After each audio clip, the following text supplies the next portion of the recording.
Good morning. A devotional passage for you today. We're still in Psalm 91 and coming now to verses 11 through 13.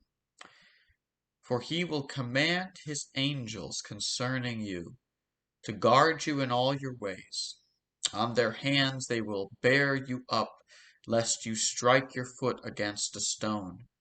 You will tread on the lion and the adder, the young lion and the serpent you will trample underfoot. That's a strong passage of God's assurance and protection that God guards his people. And it comes in the context of this 91st Psalm, which begins, He who dwells in the shelter of the Most High will abide in the shadow of the Almighty, that God protects his people. And so there's other images from the first verse going on to how God will watch over his people and they will not need to be afraid and he will guard them. And it is contingent, it's directly tied to drawing near to God, to trusting in Him and belonging in Him. And so it comes down to these gripping images that God's angelic servants watch over His people to bear them up, and while they will not strike their foot on a stone, so you fall and hurt yourself, instead they will tread upon the dangerous creatures, the lion and the poisonous snake.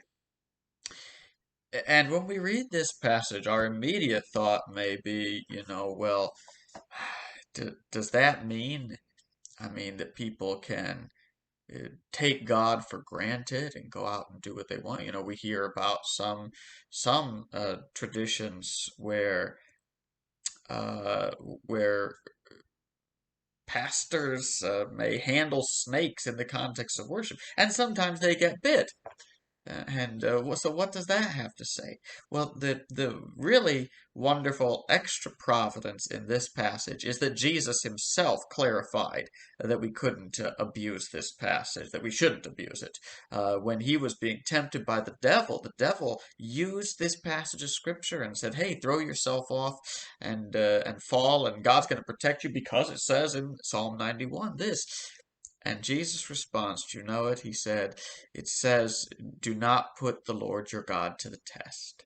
That God's promises of protection are not license for treating God like he's at our beck and call. No, the whole point is you follow in God's way and he will watch over you.